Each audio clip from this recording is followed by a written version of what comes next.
After a year-long hiatus, From the Brink is back to discuss this year's midterms. Hosting with me today is Editor-in-Chief of the Hitching Post, Blake Fisher, former YCT Chairman Clay Grossman, What's up, guys? And former YCT Ambassador Colby Reynolds. And like always, I am the and like always, I am the former Editor-in-Chief of the Hitching Post. And might I add, former Texas Tech college student since the last time we have podcast. How about a quick shout out for Paul? Took him 7.5 years, 8 years. What was it? Let's go, Paul. Yeah, it was about 8.5 years. So actually a funny story about that for everybody who is not the four of us. We have actually done shows since then, but one never got edited, so that one's on me, and one, the first 15 minutes didn't get recorded, so it became kind of unworkable. But that was on me. But yeah. I think we would just said I think we just would have said there was technical complications. They had to go straight into. No, I mean, I'm gonna own mine, so you should own yours. It was actually a great episode. It was with Kate, and we were talking about transgenderism. But yeah, back to the topic at hand. Well, Clay, I mean, what the fuck? Like, what happened this last midterm? Oh my gosh! What? Well, okay. Let's start by prefacing. Right, we had 2010, the Tea Party wave, right, and then 2018 we had the blue wave, right? 2022. Oh, I should also say 2014 major red wave in the Senate, right? This one was the first midterm in quite some time that there wasn't a massive paradigm shift. I don't think that's too far-fetched to say. Of course, the Republicans will now have control of the House, but we won't have control of the Senate, depending on Georgia, of course. And so, all in all, we're going to go, even after the Georgia election, really things are not going to change that much. But what we can talk about today, is A, like, what were the major wins for the Republicans? B, and what are we going to do moving forward? And C, what does this actually mean? Because if you go by the historical trends, right, you don't need to be a political genius to say 2022 should have been a red wave. All right. So I will say, I know Paul and I have some very strong opinions on this, but I will open it up to anybody else who wants to chime in on anything in there. Like I say, what were the Republican wins? What are our takeaways? What do we move away? How do we move forward from this? Well, just to play devil's advocate, I mean, and I don't misconstrue this, like the people coping and saying, well, I mean, nobody really expected a red wave or lying, but there are some things you could say. Like one, the GOP was starting from a pretty high floor. They actually picked up seats in 2020, which usually doesn't happen. The Democrats had a pretty small majority, so there were just less pickup opportunities. Plus, partisan gerrymandering, it's kind of made just overall less competitive seats. And I mean, I think it'd be a lie to say that the Dobbs decision didn't really motivate a lot of Democrats. I have some specific gripes with certain candidate quality, as Mitch McConnell so eloquently put it. But yeah, I mean, there was some forces working against us. And one thing I didn't buy, but in retrospect, seems pretty obvious, or not pretty obvious, but seems it's been true.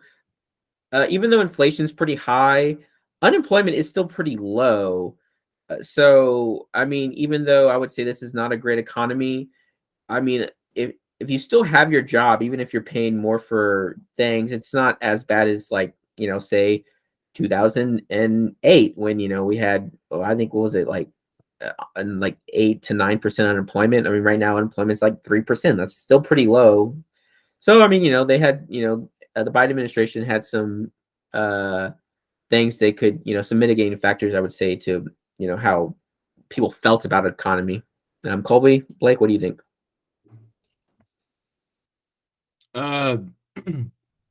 Yeah, I think that sounds pretty right. I don't know exactly. I didn't follow this too much, in all honesty.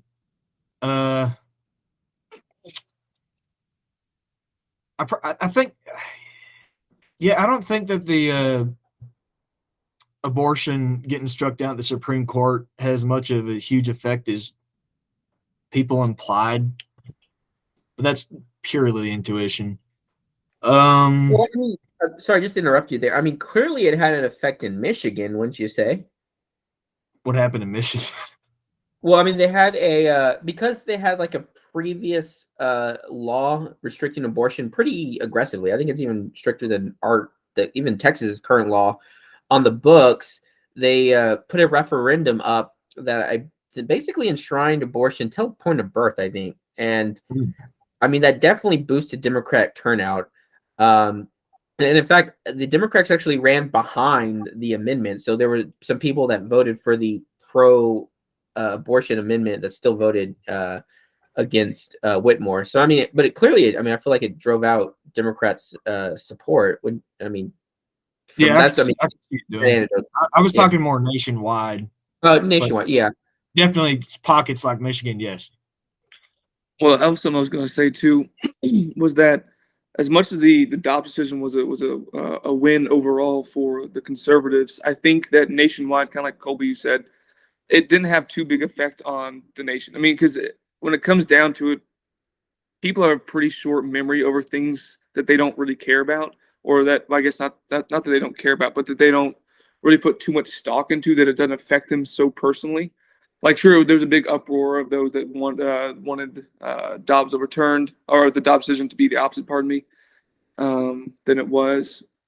But I think most of the nation, after like 6 months, kind of just like that was in the back of their mind, or barely in the mind at all, because there wasn't much talk about that nationwide over the last month or two, from what I saw. I'm sure, again, like I said, there's those pockets out there that was the platform they ran on. But overall, I think that a lot of people that vote for abortion, whether or not they're Democratic or liberal, like themselves, I think they're more single issue voters that use abortion as that single issue.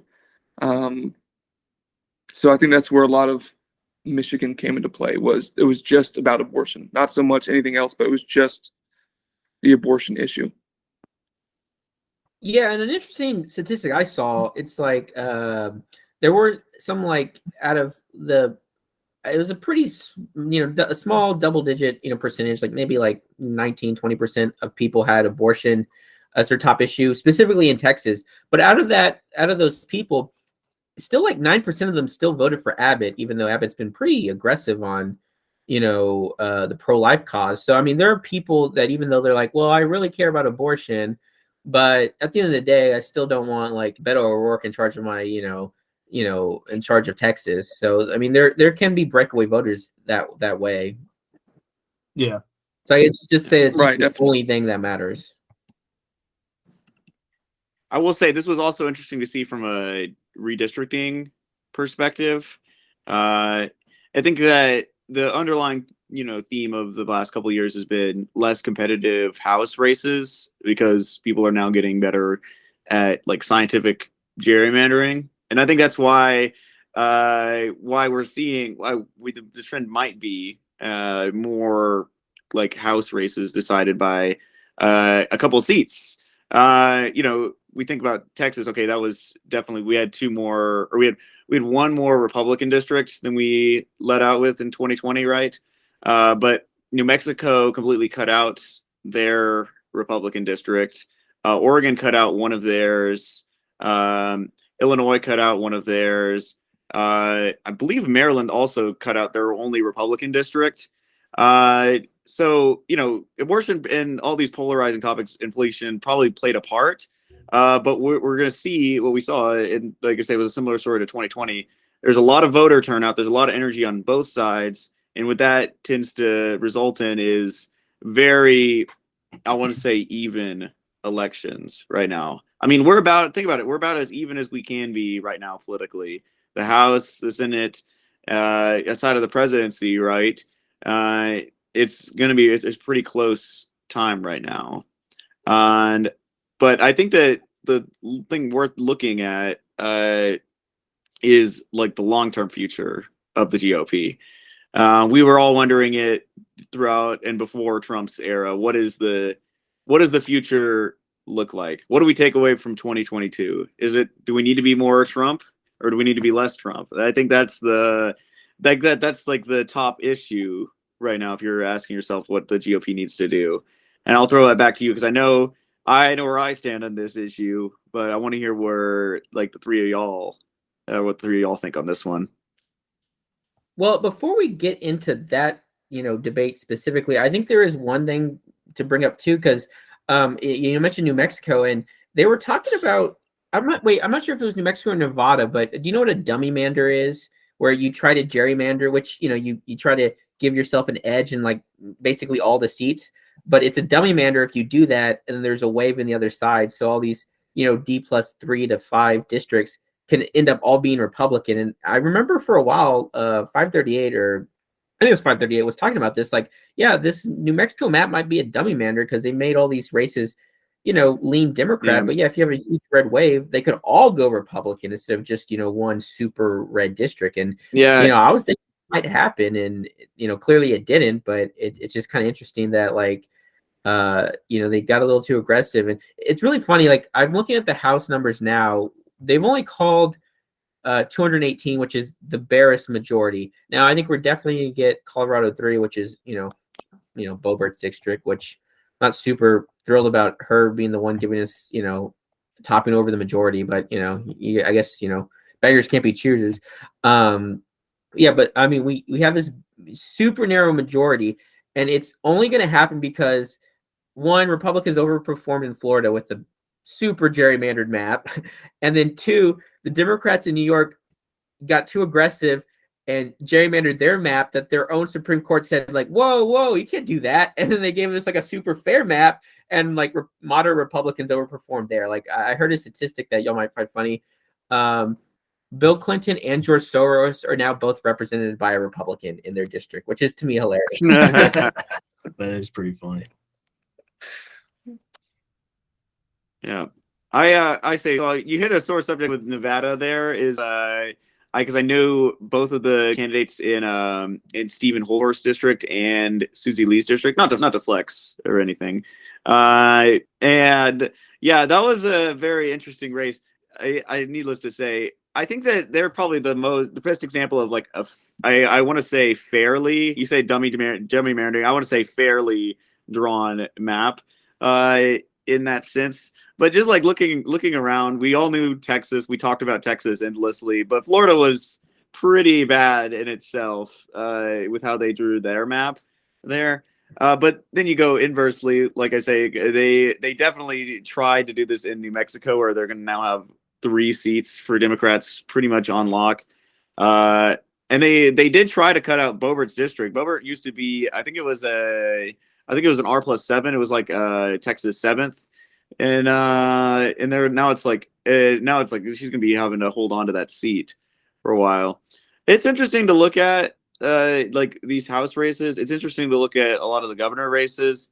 And I think that Georgia was like kind of what I expected it to go into a runoff. There was not a lot of surprises there. Even like looking at this from a long-term perspective, we saw 2022 Senate as not being a good map. But I think a lot of people were hoping for a 240 seat majority, but it's just not the case. It's just not possible right now with the way the maps are drawn.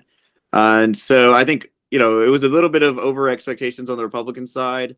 We're going to have to make deals. There's going to be, the possibility for government shutdowns is now like ever exponentially higher, with the Republicans having a 218 seat majority, which is almost even right there. So yeah, it's we're going to be in for an interesting ending of Biden's era, or in the last back 9 of Biden's era, needless to say. Hopefully the back end. Hopefully. Yeah. Colby, what was your expectations going into this? Like, I mean, I can say for myself, I was thinking, yeah, we're red wave. In fact, as Jonah Goldberg said, at one point, red wave was, cuck rhino thinking, like it's going to be red tsunami. And it was, as Ben Shapiro so eloquently put it, a red wedding. I mean, clearly we underperformed. So Yeah. I mean, what I was your mean, expectation? the stars aligned for what seemed like a good, decent red wave. Huge Yeah, upset. wait, just to that point, literally, like there was supposed to be a lunar eclipse where the moon was going to turn red, and it got covered by fog, which is just, I don't believe in astrology, but that is the best metaphor for what happened. That is funny. I Yeah, what, Clay? I will say, like, yeah, we knew it was going to be a very quelled. I came in with the expectation of we'll at least get a majority in the House, right? I don't think that anything other than that was realistic. But I will ask, like, what if we wind the clock back and we had the election November 21, right? That was around the time, if y'all remember, Biden's approval was at the lowest point. That was around when the governor race in Florida or Virginia happened, and we all know how that one turned out. Yeah. Do you think that it's just been a better year? I'd say that in air quotes. You can't see me on camera for Biden, or do you think it's just the abortion thing? What? Because I would y'all agree that if we had the election November 2021, they would have been a little bit different. Like same seats, same everything, right? Same candidates. Just we'll rewind the clock. Yeah, I think so because Afghanistan was still fresh on the mind. Yeah, I think that was a big thing. Vax mandates too. That was still in, I think, the courts, if I remember correctly. So I think that was something. I still think this was a pretty bad year for Democrats too. Just judging from how everything's gone, maybe I'm biased. In what way was it bad for Democrats? Just, I mean, historically, it's very rare that they hold on to the House, post 94. Shoot, Biden's policies, obviously, the huge immigrant surge over the border this summer, the record high on that. The gas prices this summer, I think that was a big thing. And no, I mean, we're not denying things are not great, but the argument is like with all those bad things, how are they able to like minimize Republican pickups? I mean, clearly things are bad. I mean, no, I'm this saying whole show America. I'm saying they shouldn't have minimized Republican pickups. So I definitely agree. Yeah, I'm saying the stars were aligned for a red wave, and it just didn't happen. Yeah, no. Well, so I kind of think that goes to what I was talking about earlier, at least trying to talk about earlier, that people generally have a pretty short memory over things like that when it's your own party. So a lot of the Democrats obviously weren't thinking too terribly about what happened last year. Us Republicans or conservatives or whatever it is you quote unquote label yourself as, but we, of course, remember all those bad things because we want that to be the reason that, in our mind, that we have a big red wave. And so when everyone was talking about there was a big red wave coming, and everyone was talking about, oh, we can't wait. We're going to pick up so many House in the seat. We're going to get Senate back. We're going to be pretty much in control of those powerhouses in the government. And I was kind of thinking to myself, like, we're not really going to, because everyone that's Democrat, no matter what's going on, is going to vote Democrat. They're going to forget about, Afghanistan and gas prices and everything else. And then you have the sake of democracy. All for the sake of democracy, right? And all they're going to remember is that their side didn't win on the Dobbs decision. That's what they're going to remember. So they're going to vote for that. And conservatives, of course, are going to remember we, got the Dobbs decision that we wanted, and that all these other things that we just listed happened. And so they're going to think, okay, cool, we got all that. We're obviously going to win. We're going to get a big red wave because all these things happened. So clearly, people are going to open their eyes and they're all going to vote Republican. And again, I don't think that happened as strongly as we wanted because of that. So what we're really focusing on here are those independents. And again, they kind of have a short memory when it comes to what happened a year ago because it necessarily didn't actually affect them as much as we like to think it did. Right? The Afghanistan thing sucked a lot. It was horrible. Waste of money, time, not lives. Just in the lives, and not just in that moment or in the year, but over like the last 20 years that we've been there. Right? It's like, well, that was just a waste of everything because it fell right back, or even worse to where it was when we went in. Now, I'm not saying that we should have gone in or not gone in, whatever it is outside of that, but it's like, look, it doesn't really affect people individually, so they're not going to be concerned with that. The gas prices, not that they're great now, but they've kind of leveled out a little bit, so people are going to kind of be, have a short memory on that. All these things happen. It's like, look, I didn't really think a red wave was going to happen. I thought we'd pick up a couple of extra seats. I did think we'd get the Senate for some reason. I'm not quite sure why I thought that, but like Clay said, that's kind of split down the middle. The House is kind of split down the middle. And governors, well, again, split almost right down the middle. So didn't the Republican governors have a slight number of majority now? I forget where I saw that. I could be way off. I think we definitely do. Yeah, it's just because a lot of the smaller Midwest states. But I think we still have a majority. The bigger issue is just that we lost some key ones, which I think is a good segue to candidate quality. We're gonna have to debate this at some point, but it just seems to like running a campaign based off the last election was stolen seemed to be counterproductive. Which from my perspective makes all the sense in the world. But I mean, like Blake said, this basically came down to independents, and independents don't like it when you say like, well, I probably would have not certified the electors from my state. I mean, okay, clearly it's going to have a pro-Trump dimension or pro versus anti-Trump dimension to it. But, where did you see, the Republican governors in some of the purple states, win over? Well, Brian Kemp, who, kind of got into a spat with Donald Trump over Georgia's electorates. He won re-election, outperformed Herschel Walker, who, has his own problems, don't get me wrong. Nevada, I guess, would be the outlier, but I guess, it was not an incumbent governor. It was a new Republican, and I think he avoided the stop the steal stuff as much as possible. Doug Mastriano in Pennsylvania, went down to burning defeat. I mean, even though Oz lost, I think we kind of forget there was a pretty significant number of Shapiro Oz voters who were like, well, I'm definitely not going to vote for Mastriano, but I'll vote for Oz. And you can say what you want about that. I mean, Oz was not a great candidate either, but he seemed less crazy than Mastriano. I mean, Mastriano was notoriously at the Capitol during January 6th. We had Whitmore win re-election, which I think mainly due to, the Dobbs decision.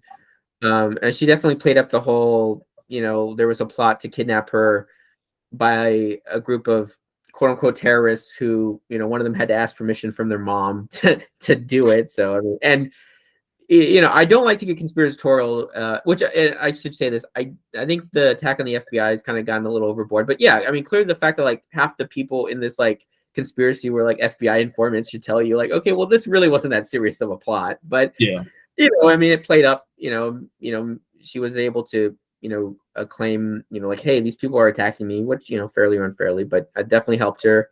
And now, Carrie Lake, who was supposed to be, I guess, the bright spot in the, I guess Trumpier kind of stop the steal movement. It looks like she's been defeated. I mean, I don't think she's conceded, but, I don't think anybody thinks she's actually going to overtake it. So, yeah, I mean, look, I mean, if my advice was for Republican governors seeking re-election, don't be in a state where Donald Trump lost, or it was a contentious election, and don't advocate for not like supporting not certifying your state's electors. I mean, Colby, Blake, what do you think? I mean, I'm pretty sure I know where Clay stands on this, but I mean, how do y'all feel about it? So, I guess in the terms of the Donald Trump, I would kind of agree with that, right? Don't be in the state that he lost. As terrible as that is, because I mean, if you're running in the state that he lost, you can't exactly be like, time out, I'm just going to run to a different state and go run there. But it's like Donald Trump. It's popular to say with some people and really unpopular to say with other people, but it's kind of like poison the well, right? To a certain degree. Either you're Trump all the way, or you're against him, period. Like that's how a lot of Trumpers feel right now. Is that if you're not, gung-ho and rooting for him all the way through, then you, of course, are a traitor to the cause, whatever it is, which sounds pretty bad to say. Very, very total. But mean, what was the question? Let's start. Well, I mean, I was just trying not do to you run think, on tangent. do you think tying yourself? The question was, do you think tying yourself to the stop the steal, Right. had a negative effect on your candidacy? I mean, actually, there's one I forgot to bring up was New Hampshire. I mean, to be fair, that's never been like a Republicans, well, not in recent memory, a Republican state, but I mean, there were some polls, and not just Trafalgar. I mean, a lot of the more middle of the road polls were saying like that's a 1 or 2 point race. And Bolduc had notoriously been a stop the steal guy until he got the nomination, and then Well, yeah, who's the guy? Sununu basically forced him to be like, "Hey, could you just like back off that?" And he's like, he went from like stop the steal to like, I've talked to a lot of people in New Hampshire, and they don't really think the election was stolen. So then he became more moderate, which I mean I liked, but then it's like, he went down into like a 10-point loss. So I mean, what was it? Was it is it the Dobbs decision, or is it that at one he's been poisoned with the stop the steal look?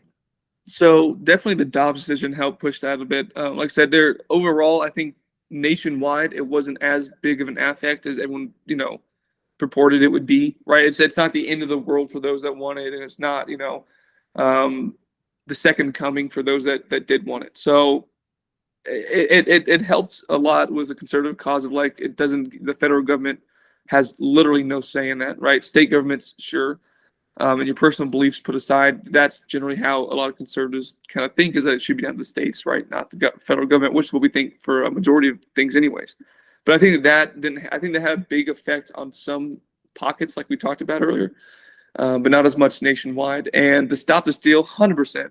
That 100%. At this point, if you're still talking about that, unless you're a Democrat and you're talking about the 2016 election, if you're talking about the 2020 election at all, period, then it's the, you clearly don't understand how democracy works, and you're just trying to overthrow it. Is all it is when people talk about the stop the steal from 2020.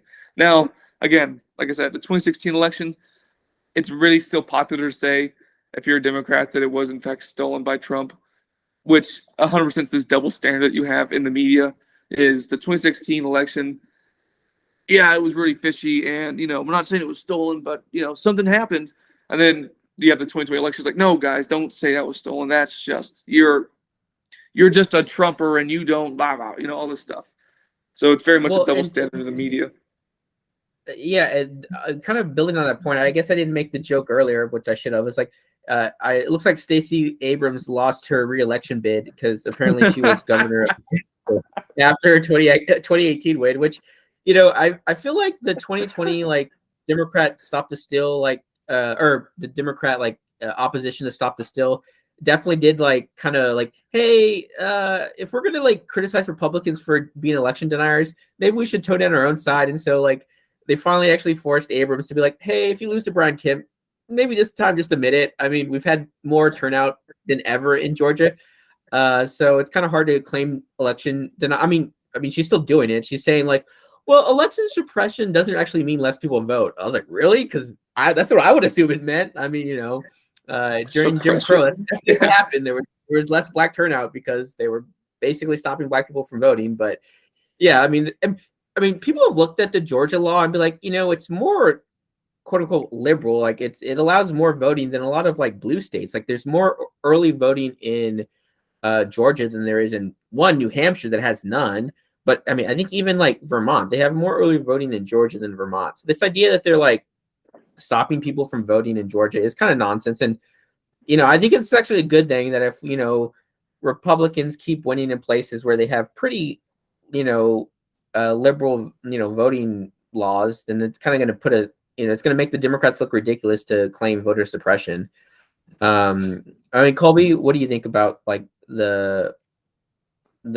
they've set up some of the voting laws? I really haven't followed too much of that. Are you saying the effects on them on this election, or just in general about the laws? Well, I mean, both. I mean, in general, but I mean, specifically on this one, you saw a big fight. I mean, there's a big critique on some of the pandemic responses, which I mean, I'm perfectly willing to support. I think it's kind of crazy that it's taken this long to get results. I mean, we still don't know what the final House count is. Alaska's is a little different just because they do ranked choice voting, so you would expect that to take longer. But yeah, I mean, I think it's like we still have like 3 or 4 seats in California that haven't been called, and it's because of this universal mail-in balloting they do. On the right, there's a push to, and I think Trump even mentioned this in his announcement speech, to have just to restrict it to day of voting, which to me I think is silly. Like I've never voted day of. I think I've always done early voting because like you hear all these people complaining about like waiting in line. I'm like, well, it seems like kind of your fault. I mean, if you can vote early, then do it. But you know, So I've done. I mean, I've done early. I've done mail in, and I've done in person. I think the best. I think voter that's ID actually would solve a lot when of did you do problems. mail-in voting? So whenever I moved out here, what? Yeah, I mean, I'm just kind of curious. When did you do a mail-in vote? I mean, I'm kind of curious. Well, I about guess that. it wasn't technically mail-in. I forget what it's called. Absentee ballot. I did an absentee ballot in 2018 whenever I moved to the dorms in Bledsoe, and then had the Denton County ship me an absentee ballot to Bledsoe, and then filled it out early and mailed it back to the county. So I've done them. I think voter ID would solve a lot of the issues because I think that's just a kind of solution to some of the problems. Yeah, I find it. What? No, I mean, I definitely agree that voter ID should be a universal. But I mean, we have voter ID in Texas. I mean, you know, some of the places where they're trying to get rid of it, I don't know if they have or have not, but I would say is like, you know, California, Nevada, where they think it's like racist to ask for ID. But yeah, I mean, I think we're seeing some problems because I think a lot of Republicans have kind of poisoned the well on early voting. And even like people I kind of respect, like Ben Shapiro has been real big on this, like, well, voting should be day of. I was like, well, why? I mean, if you're like a hardcore partisan one way or the other, you're basically your opinions are set. Like, there's no way. Well, I shouldn't say there's no way, but I don't really care what like happens during a debate. Like, I'm gonna vote Republican. It's just, you know, I'm either gonna vote Republican or I'm gonna leave the blank. I couldn't see there being a Democrat who could convince me that, you know, that they should, you know, get my vote. It just like the Democratic Party as it stands is not going to get my vote. So like for people who are that set, yeah, I mean, I think voting like a week before the election makes all the sense in the world. It makes it a lot easier on people counting the ballots and makes it more convenient for people who know who they're going to vote for. I think getting rid of early voting too is kind of a losing issue. Whoever does it, because that's an easy claim to voter suppression. I get if you could see that because you're supposed to make it easier on people, but oh no, you're getting rid of early. Now you're forced to do it on the day. What if they're busy? What if they got this going on? Blah blah blah blah blah. I think it's too easy of a issue to tackle some party on for getting rid of early. I'm fine with early. Just make sure the voter ID, universal voter ID for early. Agreed. I mean, it's another issues too. Is like this dichotomy between like, oh, Republicans, you know, support same day voting and Democrats support early voting. It kind of leads to this problem, like, and I think this actually kind of came up because people were thinking there might have been a snowstorm or just bad weather in Nevada. It's like, well, if all the Republicans are voting day of, and I say all, I mean, like, large chunk of them are voting day of, and there's bad weather. Yeah, I mean, that's going to depress your turnout, opposed to like if you just start banking votes, you know, a week or two out, like you're like, you know, all the Democrats already, you know, got their vote in. And this kind of came up in Pennsylvania, which, you know, the Fetterman campaign put off the debate until like, you know, a lot of people already voted. And so it's like, oh, well, yeah, I guess maybe I would have voted differently if I had seen how bad his condition is. But, you know, I definitely agree with you. I mean, there's no legitimate reason to complain about having an ID. But yeah, I think the Republican stance on like, oh yeah, no early voting and you should vote day of is one, a losing issue. And, you know, I think the Republicans that did well kind of realized, like, no, we should tell people to vote early. Like DeSantis, I think, you know, very famously is like, no, you know, anything could happen on election day. You could have a flat tire, you get sick, you could, you know, you have an emergency. So just vote, you know, early, and then you don't have to worry about it on election day. And I think that's the path the Republicans should take, you know, going forward. Blake, what's your opinion on this? Early voting, there should be none of it. Only on election day, 100%. If you can't make it, you shouldn't vote. You're a voter suppressionist, Blake. What the heck is wrong with you? No, I'm kidding. Obviously, early voting should be encouraged. I don't think that we should make it like 3 weeks early voting or a month's early voting. I think that's a little extreme. Yeah, things happen, but if voting is so far in the back of your mind that you need 3 or 4 weeks to figure out when you want to go, in all honesty, you probably just don't really care to. And I'm not saying that just because you don't care to, you shouldn't vote. In case anyone tries to take my words and turn into that, but people have the different priorities on their list, and if voting is the very last at the very end of that priority on that list, then are they really gonna giving them more time? Is it really gonna make that big a difference? Probably not. If they really want to vote and go out there, they'll do it when they have time on a Saturday, on a Sunday. Well, I guess not on Sunday, but like on Saturday, Friday afternoon, after work, Monday through Thursday or something like that. They'll get out there and they'll give it a shot. They'll go get their vote in. So, yeah, early voting is very important, but I think 2 to 3 weeks max is probably plenty, because in those 2 weeks, 3 weeks, you're going to find some time if you really want to. If you don't really care that much, you're not going to make time for it. So giving it, a month or two in advance is a little nuts. But yeah, all on election day is a terrible. I mean, like we talked about at the beginning of this, anyways. The number of no, we talked about this before we started recording. The number of places that have issues with their ballots or their counting or their technical issues is. Can you guys still hear me? Yeah. Okay. It's absolutely nuts to me. The number of places that have issues, technical issues, or locale issues. It's like this happens every 2 years, every 4 years. Are you not already set up and ready to go with everything? How do you have issues with that almost rotationally every year? Mm-hmm. I mean, not every year, but every election. So early voting, yay. Election day, all on, no. And people should get their shit together. That way, there's no technical issues. If I could something that happens all the time. What was that? So I'm just saying that they should get their Colby, stuff together if it happens every election. Yeah. I was going to say 2 things, pretty much reflecting on Blake. In terms of voting capabilities or voting options, I do know my absentee ballot actually had to prove it was a decently long process. I had to prove that I was actually a resident of the county and send some letters back to the county office, and they sent me the ballot eventually. So I think that's more legitimate than standard mail-in voting.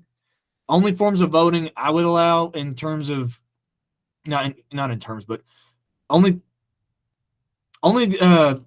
ways of voting I'd support because they seem to have legitimacy is the absentee ballot, early voting, and day of. I don't think mail-in standard or ballot harvesting should be allowed.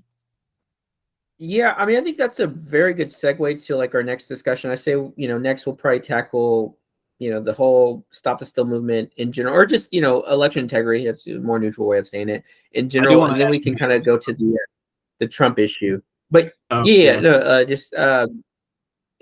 sure me and you, Colby, kind of have pretty opposing views on this. I mean, I think there's definitely some overlap. I definitely think what Nevada and California are doing with the universal mail-in balloting is insane, where they just mail everybody a ballot, and you actually have to request not to get one, which just seems very open to fraud. And again, I'm also I am opposed to the ballot harvesting.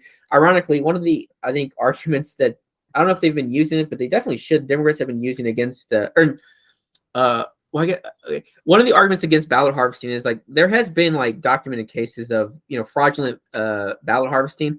But one of the key, cases they use as evidence is there was a Republican, and I think South Carolina, who was doing it. Yeah, 2018. But yeah, I mean, it is very corruptible. I think even Tulsi Gabbard has come out saying, yeah, this is not, it does weaken trust in our elections, which I'm fine with.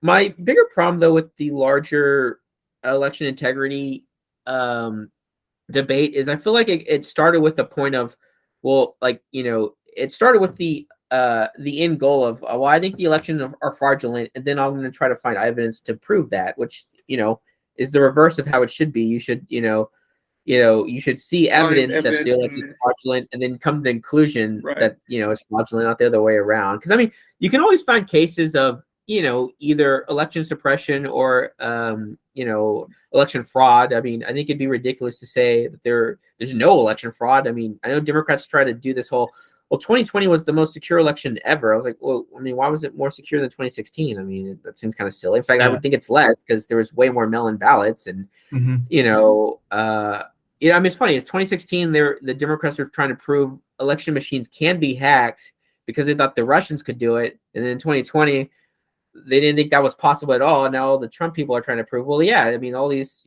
machines are connected to the internet, what they shouldn't be.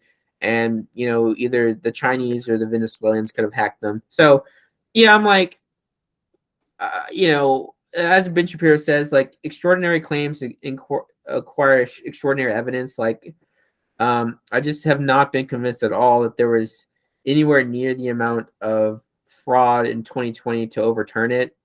And I think trying to claim there was without what I would say is insufficient evidence has hurt the Republican Party. But yeah, I mean, on the other end, the Democrats are trying to do things that make it seem that they're trying to undermine or make it easier to cheat. I mean, like the voter rights bill they try to push through, which even Manchin, just torched them for, was like, this is insane. Like, you can't have voter ID at all. You have to have like universal registration, universal whatever, no voter, like I said, no voter ID, like how many days of early voting. I mean, like, no, there's no Democrat complaining that the elections in New Hampshire are, suppressive or fraudulent, and yet they have 0 days of early voting. Like, Georgia has like 15 more days of early voting, but it's okay because in New Hampshire, Democrats tend to win, and in Georgia, Republicans tend to win. So it does. I will concede to the other side. It definitely does seem that, or there's obviously a double standard. I think there's this weird fishy consistency with Arizona, at least the past 2 elections. I don't understand why. I don't know if it's some voting law, but I heard about the voting machines. So just a ton of them went down, and Maricopa just happened to go down. I don't know exactly why that was. I didn't have time to look into it. But they didn't go down. The issue was they weren't able to read the ballots. It was like don't get me wrong, this is a pretty big issue. It was a third of their machines weren't able to read the ballots. I don't know how quickly they resolved the issue, but it was a simple thing. They just had to change the settings on their scanners because I guess the ink was too light.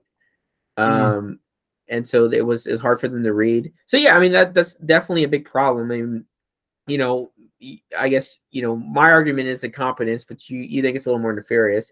I will say though, what brings the nefarious point in my mind is how long it's taking to get a result from there. Yeah, well, I mean, don't get me wrong. I mean, that did take a lot of time. I mean, but I mean, like you said, our trend line is 2, so 2020 and 2022, which isn't too long. Yeah, well, and it's just like, okay, these are all things that happened after COVID. Now, you can be upset with like the provisions that states took in response to COVID, but I mean, that's what they did. So, I mean, the solution I think would be to change the laws. Ben Shapiro was really good about this. He pointed out, I guess thankfully, we got a result from Georgia that night. We kind of knew Fetterman was going to win, but like, Republicans did things, I guess in a way to ensure election integrity, but they actually did force the vote to take longer. Like the Republicans in Pennsylvania sued and won, and so they had to double count all the mail-in ballots coming out of I think Philadelphia.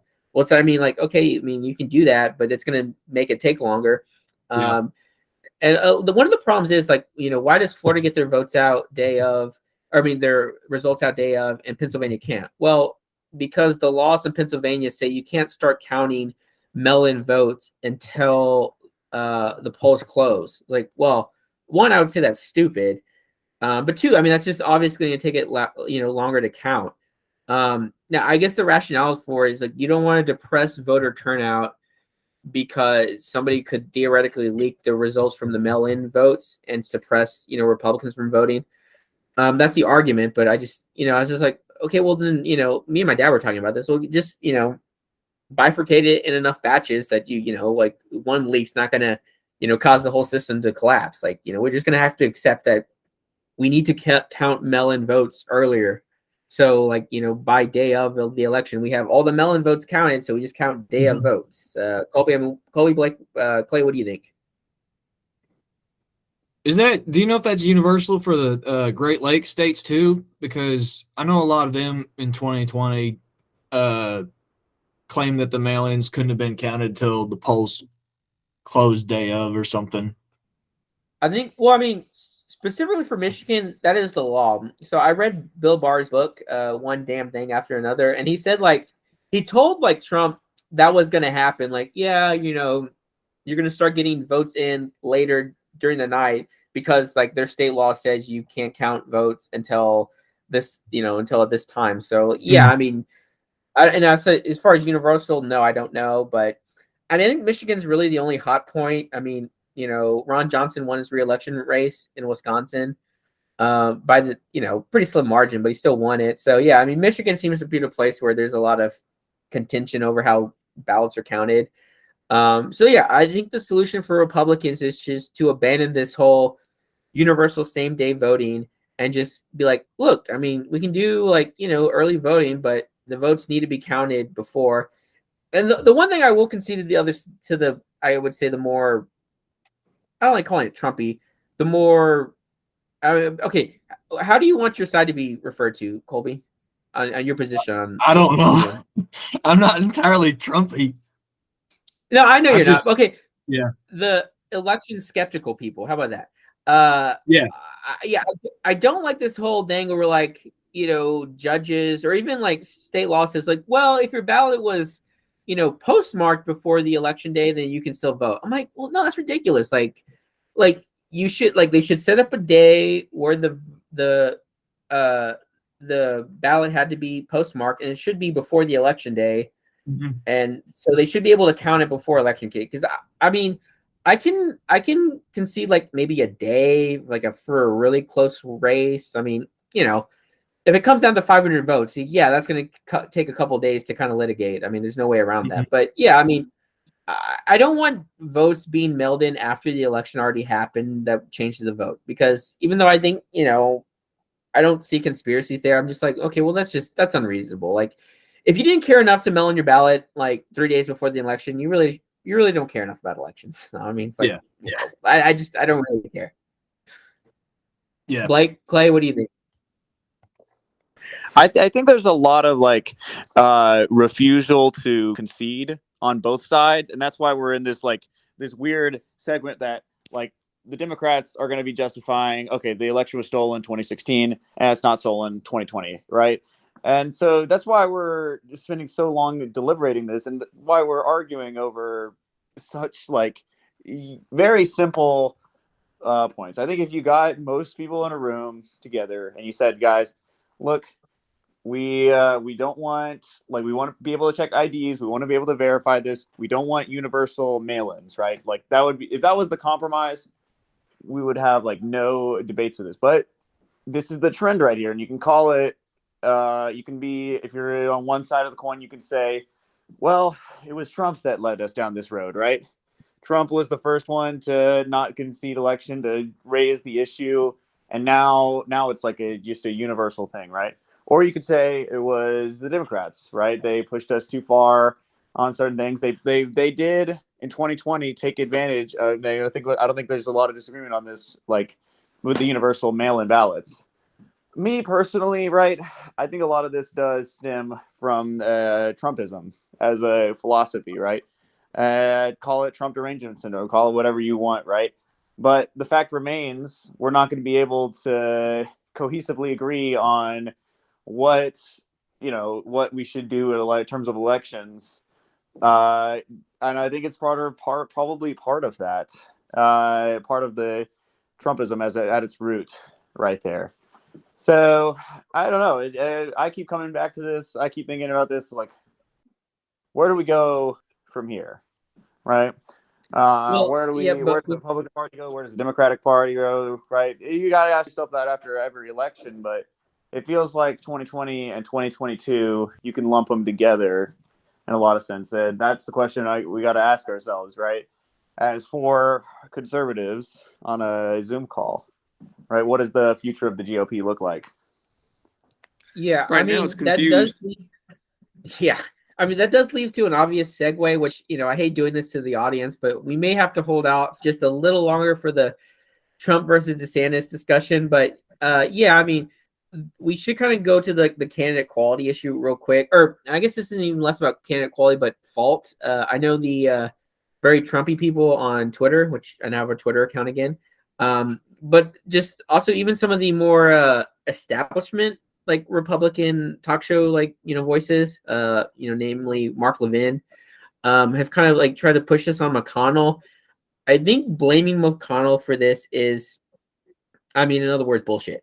So, and I have a lot of thoughts on this. Okay, so one, like Trump, people are saying Trump picked candidates. I mean, I guess at the end of the day, that's unfair because Trump didn't like pick the candidates out of thin air. Like, the base still voted for him. So, I mean, if we want to blame anybody, it's Republican voters.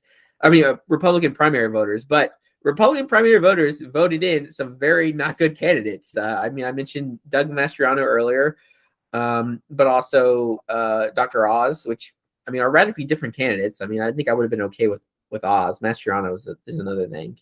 But yeah, what's the Arizona was Blake Masters, and even one of the candidates that won, I think is which a lot of the I don't know if I want to use the word Trump people, but a lot of the Trump people are using it as a cope mechanism is JD Vance won in Ohio.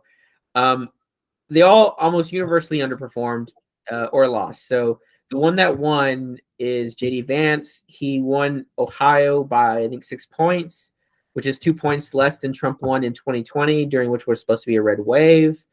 And only that, the Republican governor of Ohio won by 20 points. So, I mean, just undeniably, JD Vance was not a good candidate. And I know a lot of people on the quote unquote new right kind of like him. Has some more, I mean, I would say liberal views on economics, but you could just say, I don't know how you'd phrase this, less neoliberal views on economics. But anyways, I think as I've heard him describe it, he's an internet Republican, and he kind of focuses a lot on the cultural issues, kind of like pivot to the center on economics. And I mean, it just didn't work. I mean, clearly, like as like the title of my next article is going to say, normie Republicans tend to do better. I mean, Brian Kemp does better than Herschel Walker. DeWine does better than JD Vance. I forgot the name of the actual Republican who won the governor's race in Nevada, but he did better than Laxalt. It seems like if you can just be like generic Republican, you're going to do better in some of these races. Blake, what are your thoughts on that? Well, I think that's kind of self-evident, like I said, with the results there. But it also, I mean, it makes sense, right? The less, well, the more moderate you are, generally, the more you'll get people to want to vote for you. I mean, the less. Well, I want to push back on that. That's the way it's been phrased, but I don't think it's like always that you're more moderate. I mean, well, so I don't even. Kemp is a very well. No, just Brian Kemp is a very conservative governor. I mean, this has all got washed away because Trump didn't win Georgia, but Brian Kemp actually opened up Georgia earlier than Florida did. But Ron DeSantis gets to live in a state and govern a state that Trump won, so nobody cares. But because Trump lost Georgia, nobody I should say nobody. I mean, he did win his race, but like people seem to not give him credit for opening up Georgia before both Texas and Florida. Brian Kemp is seen as like squishy establishment, even though he's been pretty strict on voter integrity. I mean, before 2020, his Secretary of State Raffensperger was considered a pretty voter fraud hawk, but because he's like, well, I mean, I can't find 15,000 votes of voter fraud. He's seen as squish, and nobody seems to give credit for the strict abortion policy, the strict voter laws, the strict, or I guess you could say the liberal opening up policies of Georgia. So that's what I'm saying. It's not necessarily you're moderate. It just seems like you're less Trump aligned is the way I would phrase it. So what I was trying to say wasn't moderate. I definitely misspoke there. Trump aligned is I guess is what I would agree with you on that. What I was trying to get at, and I agree with everything you said there, right? It all makes sense. But what I was saying was not so much like moderate, but the less, I'd say, and for lack of a better term, the less out there you are, generally speaking, the more you're able to pull in those individual voters, those in between voters, as well as I was getting at. So one of those segments of being out there would be, in fact, aligned with Trump, right? That makes you seem, because of how Trump's been framed and how he's framed himself, let's be honest here, is so far out there that if you align yourself with him, those individuals, voters, even if they agree with a majority of what you're talking about, don't want to be seen as aligned with Trump, so they won't vote for you. So, and again, that's more of a generalization than it is individualistic. Of course, there'll be those people out there that would vote for you because they agree with your stance, even if they don't agree with, being allowed Trump or whatever it is. But Trump is, as we've talked about before, as everyone has ever talked about Trump since he's been, since his 2016, 2015 run for the presidency, is he's very polarizing. Either you like him a lot or you dislike him a lot. And there's those people in the middle that are like, he's okay. He might talk too much. He might be, a jackass, but his policies aren't too shabby. So generally speaking, Trump's pretty polarizing, and the more grounded you are and being like kind of being out there, like super far leftist liberals type that are like, look, all the way up to 9 months, all the way up until the mom's about to give birth, abortion's cool. You're like, people are like, whoa, abortion, like we're okay with abortion, 1, maybe 2 abortions if you want, but damn, like all the way up till the baby is, already saying peekaboo to the mom, like, wow, that's a bit much. And then it's the same with, the left, the right with Trump. It's like, whoa, like Trump's made some solid points, but he said some things that you're like, you probably shouldn't, jump on and say just completely agree with. So the more, not moderate, but the more mainstream, I guess is a better term, the more you're going to pull some voters in that maybe wouldn't have voted for you otherwise. So again, like I said, it's pretty self-evident in that respect. Colby, your thoughts? On candidate quality?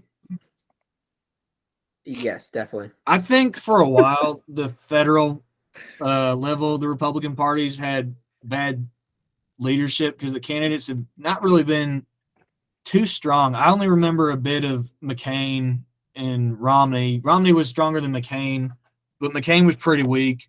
And then they were pushing Jeb for a while in 2015, and then Trump came along, kind of shook that up. I think on a federal level, it's pretty weak, and that needs to be fixed. Because I think a big fault of what happened this past cycle was bad leadership on promoting candidates on the federal stage. State stage, it's different. You see some more success, like you said, with some of these governors and other seats, but the federal level, not as much as we've been complaining about. I think it's a mix of the policies that happen, I guess, but I think it's more of a fault of bad party leadership. I'm talking about the parties, not in Congress exactly, but in the offices of the actual party headquarters nationwide. Well, I mean, I think that's a very good thing to talk about. I mean, as the one person in the group who voted for Romney, or is old enough to have voted for Romney, yeah, I mean, I can definitely agree there are some critiques there. So on the right, the critique is like, well, this is a moderate Republican who basically established Obamacare in his own state, so it's kind of hard to run against Obamacare in 2012. The McCain thing, I mean, I know the party's fairly, I wouldn't go as far as to say isolationist, non-interventionist. So because the party's become more non-interventionalist, we're a little more skeptical as McCain, but like nobody was going to win that. No, there's no way a person with an R next to their name was going to win the 2008 election. I mean, like I've always argued, Obama is a very talented politician, but yeah, I mean, you have a Republican president, and the economy's, tanked. Yeah, I mean, it's really hard to run on that. And, McCain tried to distance himself from Bush, but, it didn't work. I mean, But there's a lot of things to look at that. I mean, there's some trends there that should have been concerning to the Democrats at the time, but weren't. Like, I will be one of the people that says making Palin his running mate was a dumb idea. For what it's cost now, we're going to lose Alaska because Palin can't concede that people don't like her. And, if she is because they have ranked choice voting in Alaska now, because she is the highest ranked Republican, Republicans are going to lose Alaska. I mean, that's just how it, I mean, they had a special election to prove this. And she's like, well, I'm going to run again, which you shouldn't have done. But anyways, regardless, they picked her because she definitely helped out with working class whites. And there was a trend there that, the Democratic parties that's historically done, and people kind of forget this because of how it's realigned, but, Republicans basically won the South because, suburban white people, the population of suburban whites, grew in the South, and these people kind of liked voting Republican. But, and so that was a large part of our base. But, well, now the Democrats have been siphoning off suburban whites, and Republicans have been gaining working class whites. And so, you could see how it made sense for somebody like Palin to who, a lot of working class whites liked, it ate away at the Democrats' strength there. And, that's been going on. I mean, I think Trump definitely accelerated that. He's definitely a lot more pro-union as more pro-union than the Republican Party had traditionally been. So, we've been, gaining that category, but we definitely need to kind of hold on to suburban whites. I think this, why not do both? And so I think a lot of the candidates we've been nominated have been really alienating to those people. I mean, I've already named a lot of them, but yeah, I mean, I think if we could try to hold on to the working class base and try to win back some of these suburban voters, we basically have a pretty strong majority. But I have a solution. I have a solution to that, Paul. But I don't know if it would get into the Trump DeSantis thing just a little too much. Go for it. Okay, we need at the top of the ticket someone who's moderate enough and will still be a browbeater on issues right there. Someone who can kind of toe the line. Thank you so much. And so I think Ron DeSantis is that guy at this point to take us into the new era. He's got enough appeal with moderates, and he's got enough of an appeal with people who are going to be want us to be browbeaters, want us to who like the Republicans because of Trump for that aspect. So yeah, so I would say that in terms of running more moderate candidates, Paul, it's very much so dependent on the race right there, because these polarizing candidates, we'll use J.D. Vance as the example, because there was very little chance we were going to lose that race. I mean, would you concede that, Paul? I would have taken a lot for us to lose I would definitely Ohio. concede that. But I mean, the issue, not to get sidetracked, but I mean, I forgot the last point of my question was who's to blame. I was like, people want to blame McConnell for that. I mean, he put, I think several $1 million into J.D. Vance's race, in which, both Peter Thiel and Donald Trump, who endorsed him, didn't. So that's kind of why I'm mad at the people blaming McConnell. I was like, and again, I guess I am going to get sidetracked. There have been joint fundraising campaigns from Donald Trump and Blake Masters where, hey, Clay, can you mute your mic? But yeah, there's been joint fundraising campaigns from Blake Masters and Donald Trump where, people might think, oh, they're, donating to Blake Masters' campaign fund. But if you read the fine print, 99 cents out of every dollar goes to Donald Trump's campaign, which, is kind of more infuriating because Donald Trump has raised $100 million and he's only given out 15 million of it to his quote unquote preferred candidates. Yeah, I saw interesting statistics. So it's apparently the Democrats spent more money promoting Trump endorsed candidates than Donald Trump did. So yeah, I mean, clearly this is a bad strategy. I know this is kind of a tangent, but I forgot to bring it up during the earlier point. So yeah, I mean, we kind of need to get away from these kind of candidates. I think if I may throw in my DeSantis take on this, I think my theory in terms of governorship because the governorship's kind of a hot take here in Texas somewhat.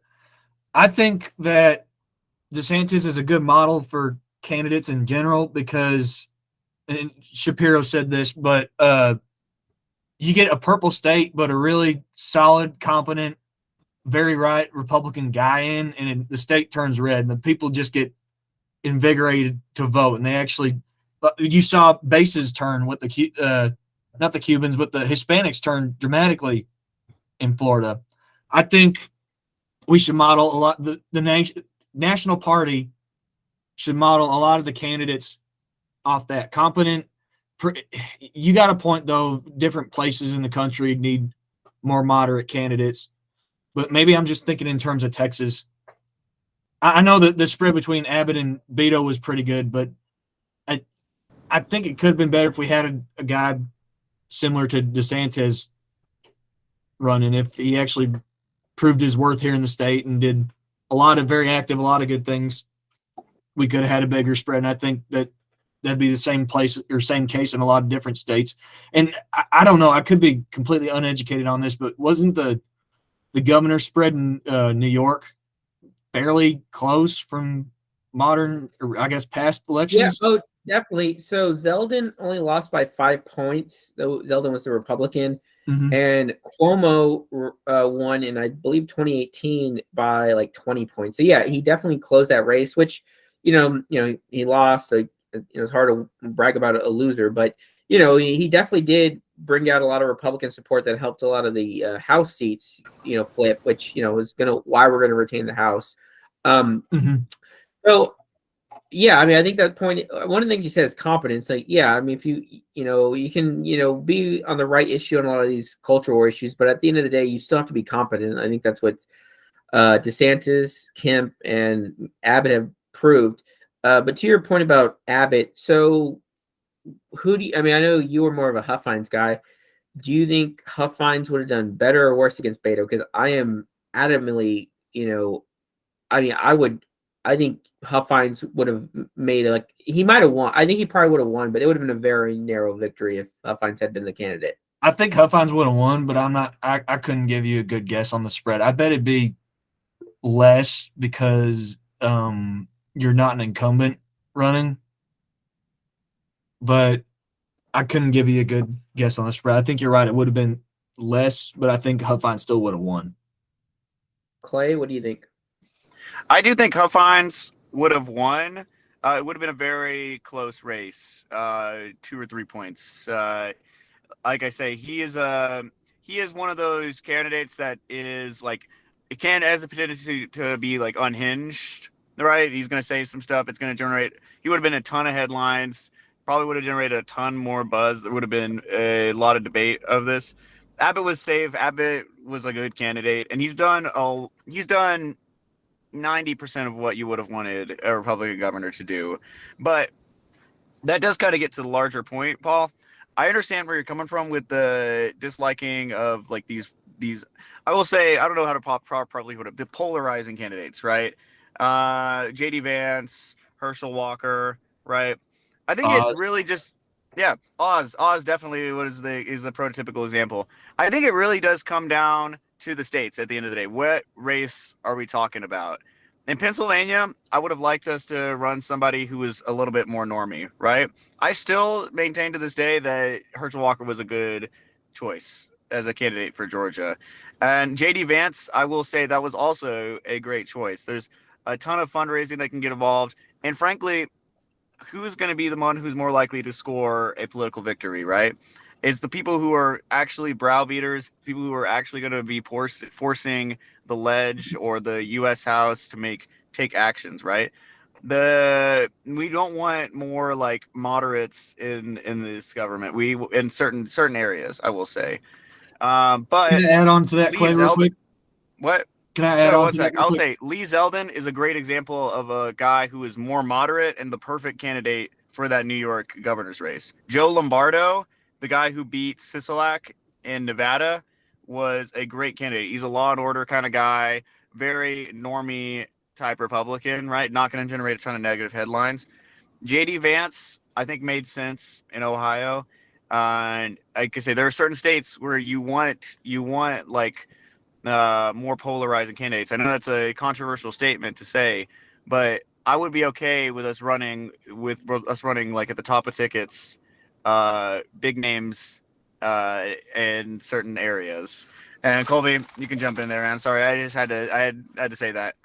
Yeah, no, I was going to agree with you and add on to your point about not encouraging so many moderates. I think in terms of the long-term goal here with the Republican Party, we should try to avoid as many moderates as we can, because it just seems, at least the trend to me, and I don't pay attention to it as much, but the trend to me is the more moderates you get, just the more wishy-washy and the more the line tends to just trend to the left in terms of overall happenings at the federal level, especially. So I think Clay's right, especially in the long term. We should try to get competent, pretty strong Republican leaders, and in cases that necessary, the normie ones. Yeah, but you need somebody as the face of the party right there that is at his core has a lot of universal appeal, right? And I don't think Trump was ever going to have universal appeal. And I say universal appeal. I don't think the Democrats were ever going to like him, obviously. But yeah, and they could unify a lot of aspects of the GOP, right? And like I say, I know we'll get into DeSantis Trump soon enough, but I think that actually is probably the strongest point for DeSantis. He can unify a lot of more polarizing candidates, polarizing viewpoints in the GOP, and moderate viewpoints, tie things into one umbrella. Sorry, Paul. I know you can cut in. You can jump in there now if you're ready, or like whoever. Yeah. So I mean, this kind of goes back to my whole, moderate versus Trump aligned kind of argument. So I mean, there were some candidates that were, I would say, more extreme, but that should be separate from Trump aligned. So like, I'll give you an example. So Mastriano, I was probably closer to Mastriano. Hey, Clay, and can you turn off your mic again? Yeah, Mastriano is probably closer aligned with me on abortion. I think he's basically takes a Catholic view. It's like no abortions unless like the woman's life's in danger, which I agree with. But yeah, it's extremely unpopular, and I think it was probably never going to win it. And the whole like being tied to January 6th didn't help him at all. Dr. Oz, though, was not considered extreme. He was considered a carpetbagger, which he was. I mean, there's no doubt about it. I mean, I think he was registered in New Jersey, and then he moved to Pennsylvania. Actually, I gotta go. I think one of the best. Yeah, I mean, I think he was trying to tell people like the day before the election to like, he was asking them like, oh, by the way, this week's Steelers game, tell your friends this. And there was a bye week, like the Steelers weren't playing that week, so it just showed how fake he was. I think you could say the same thing about JD Vance. I mean, I don't think his opinions were too far out there one way or the other, but he was just perceived as a car. Now, to be fair to the Trump aligned people, I mean, Tim Ryan was a fairly good Democratic candidate. Like if you're going to run, I mean, he's basically maybe behind Joe Manchin, but if you're the last like true blue dog Democrat. The problem was Ohio's just gotten more and more Republican. So yeah, I mean, like I said, like JD Vance definitely underperformed, and I know a lot of the new right people kind of like his economic policy, but I mean, clearly it's not a winning issue. It didn't help. So yeah, I don't think it's necessarily a point of being more moderate versus more liberal. It's more like do you hold on to your conservative principles? But I mean, or I guess, do you take on more of the Trump persona to hold on to your conservative principles, or do you try to bifurcate the two? I would say that you can win being fairly conservative if you distance yourself from Trump. I know it's a controversial issue, but like the closer the conservative issues are tied to like being pro Donald Trump, the more it's going to hurt you. Like I said,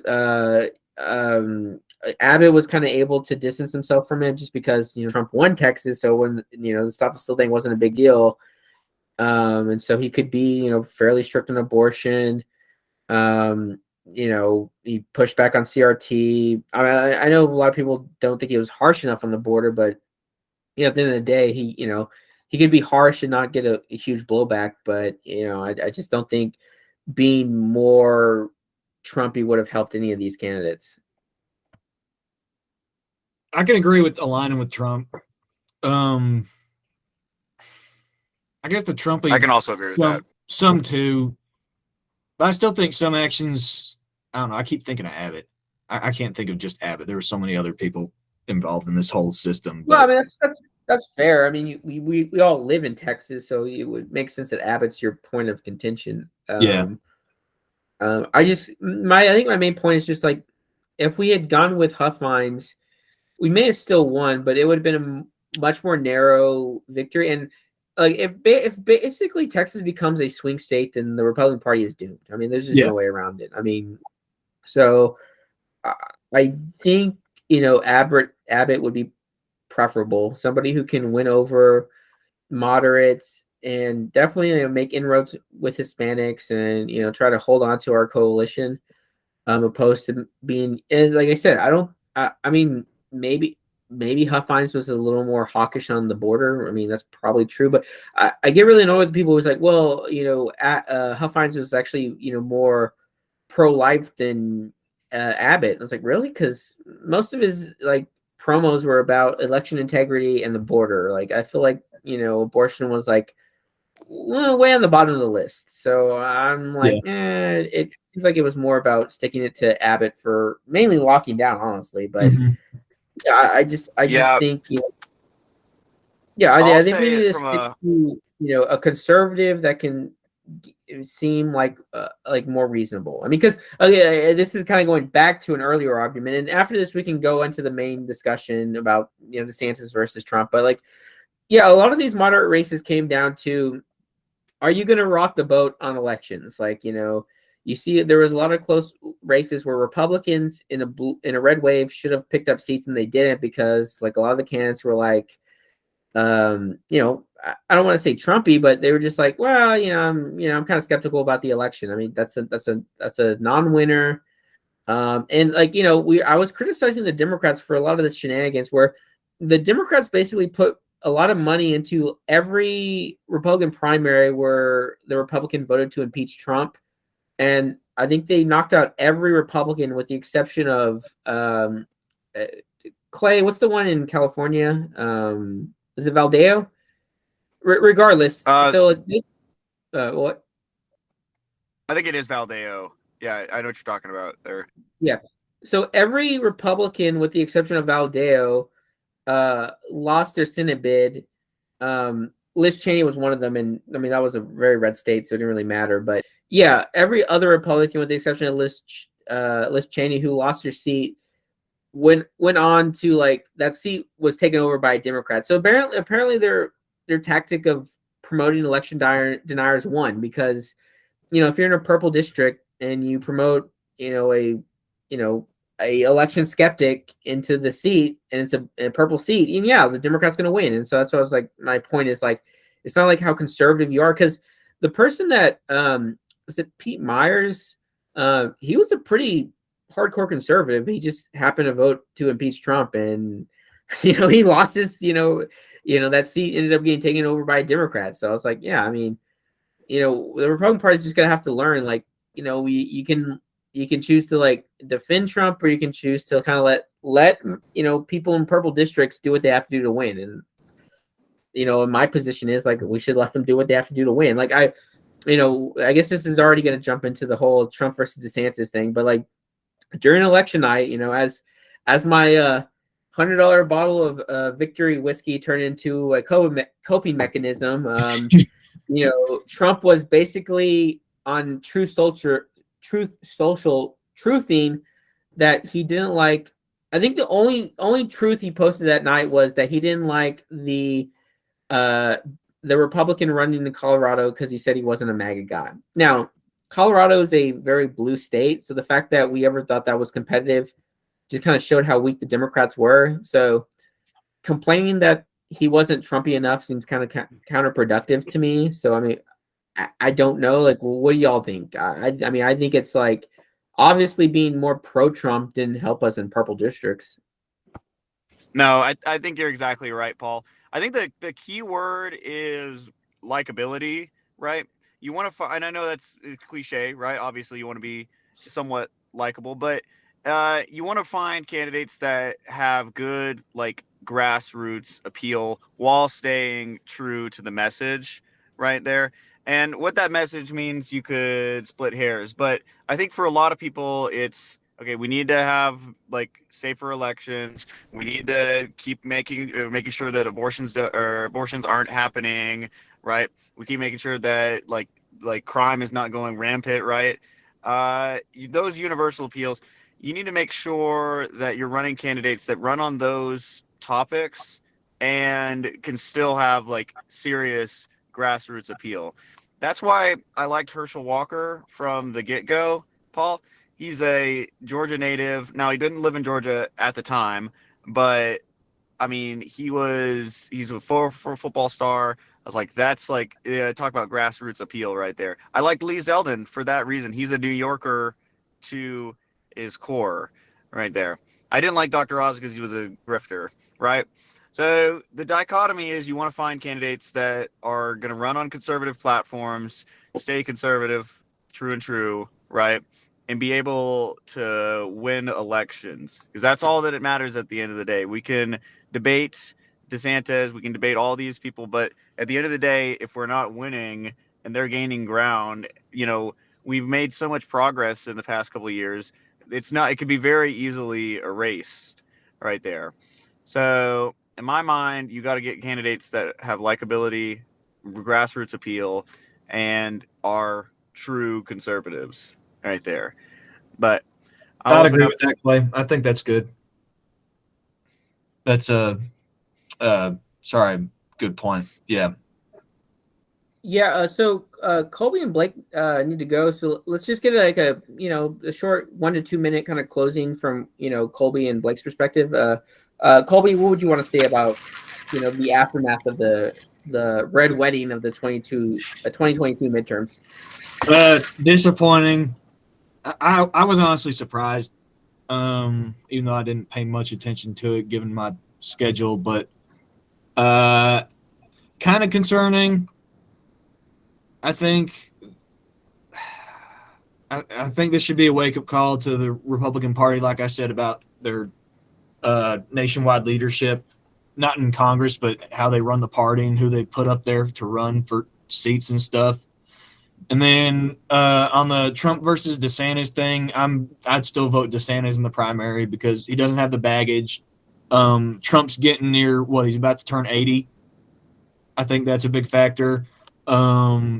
I think Trump served his purpose, and he did it but he kind of vigorized both the Republican Party and the Democrat Party. But I think he vigorized the Republican Party in a good way, at least in 2016. In 2016, I think he did. He kind of tried to remain on at least in my impression, the way he advertised it seemed to be more on the same level as the working man. And I think he did a good job at that, and that kind of vitalized that group pretty well. But I think it's time to hand the reins to DeSantis in terms of the presidency. Blake, what do you think? I actually was, like I said before, I wasn't too surprised with the way that it turned out. I did think that we should have gotten a few more in the Senate, and definitely I did think we should have gotten a handful or more in the House, but all in all, I didn't expect, this tidal wave of Republicans. I mean, I don't know. I just didn't see it happening. And when it comes to Trump and DeSantis, I agree with Colby's stance, right? Trump did a good job of galvanizing a lot of people in 2016 that, felt like they were not, in politics or, Paul left. That felt like they were, being pushed out of politics. Maybe didn't have anyone fighting for them, specifically in the political realm. Pardon me. So Trump did, like Colby said, he did what he was good for in 2016 and gave it a shot in 2020 and 2020. Didn't exactly pan out for whatever reason you believe it. And I do think that like I know a lot of people believe this, is that we should kind of let those that are, in their 70s and 80s, they should kind of let go of the politics reins and let those that are a little bit younger, that are a bit more in tune with the working man or the grassroots level, like Clay said earlier. They should let them take the reins and kind of see where it goes from there. So I think DeSantis should be the one. I know people that don't think that DeSantis should be president because they don't think he could do as much as he has for governor, as he has as a governor in Florida. Again, you win some, you lose some areas when you switch different levels of position. But I do think that he should run, and he should in fact be the nominee, not Trump. On Blake's point too, just to add on, I think you got to be really careful if you do get him as president. I think you got to be really careful of who you're going to replace for him as governor, because he's done a great job definitely. in Florida. Yeah, and you need somebody just as strong to take over Florida and keep that momentum going with that voter base turning red down there. 100% agree with that.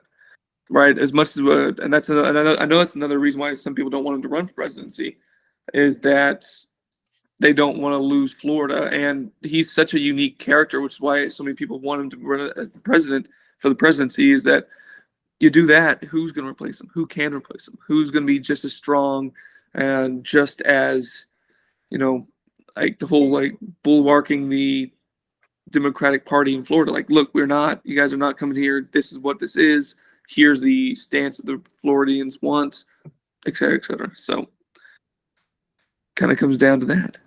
And I will say, I think that you look at like Ron DeSantis' GOP.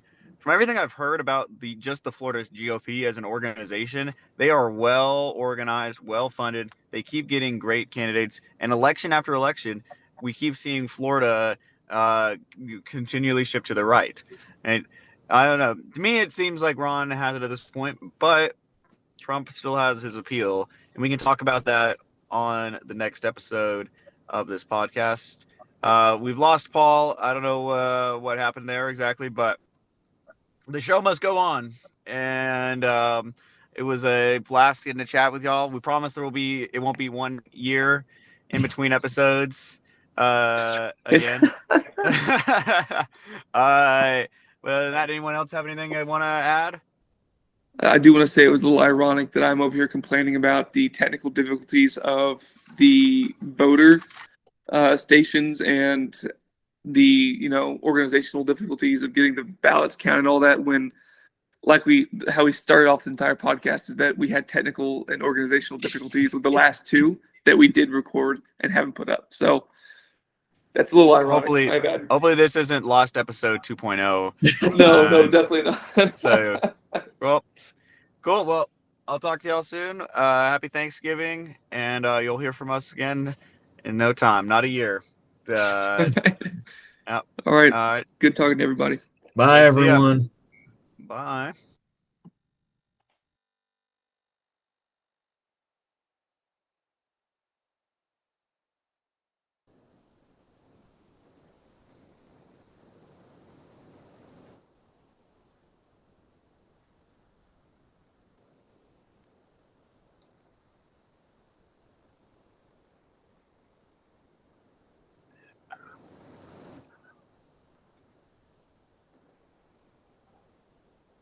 Hey, I wanted to say on make sure we could still save the recording. Yeah, I know. I was trying to exit out of another tab I had opened, and I exited out of the recording. So, oh my god, it didn't record. It still says recording on my phone.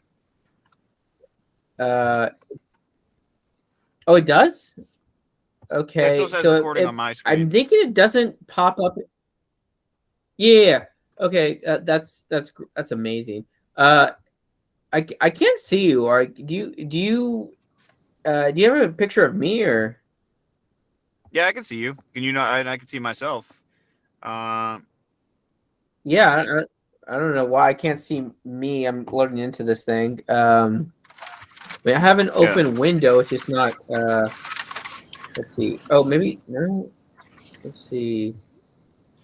Yeah, I don't know why it's not giving me a image of it. I think it will. Oh, there we go. Okay, fine. It finally popped up. Okay, cool. I have your thing. Okay, well, there we go. All right. So how did it wrap up? Sorry about that. Well, we just talked a little bit about DeSantis, and I made a joke. Okay, we won't have another year in between recordings, and I wished everyone a happy Thanksgiving. That was pretty much all you missed out on. Okay, that sounds good. I guess we can just go ahead and stop recording. You kind of just want to talk about your opinions for a couple minutes if you have any Yeah, time. I was like, we still got some singing in through there. Yeah, okay. So JD Vance is an Ohioan, right? He definitely had like. We can go ahead and stop the recording. I guess it's not recording on my end anymore. Can you make it stop recording or? No, I was trying to figure that out. Like, I don't really have the option to like save recording or. Oh, I guess it is at this end. Okay, I'll go ahead and stop it now. Hopefully Okay. it'll save. And I'll see if it stops telling me that it's